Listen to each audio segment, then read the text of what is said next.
गढ़ी यासीन वेझो बिरोही ऐं उनड़ धुरियुनि में हलंदड़ खूनी तकरार तां हथियारबंदनि जी फायरिंग में उनड़ धुर जो नौजवान क़तल। हथियारबंद फायरिंग कंदा फरार थी विया। ॻोठ जादू कलहड़ो में उनड़ ऐं बिरोही बिरादरी जे ॿिनि धुरियुनि सादुल्ला उनड़ रहीम बख़्श बिरोही में हलंदड़ खूनी तकरार बेहर कर खंयो।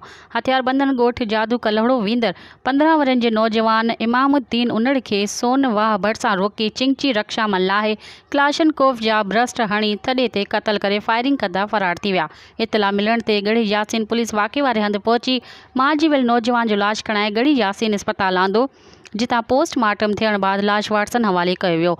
उनड़ ऐं बिरोही बिरादरी जे ॿिनि धुरियुनि में ज़मीन जी मालिकीअ तां खूनी तकरार शुरू थियो, जंहिंमें उनड़ धुर जा 6 ॼणा ऐं बिरोही धुर जो 1 ॼणो क़तल थी विया आहिनि। मज़ीद ख़बरनि ऐं तफ़सीलात लाइ विज़िट कयो असांजी वेबसाइट www.awamiNewsHD.com ऐं ॾिसंदा रहो अवामी न्यूज़ HD।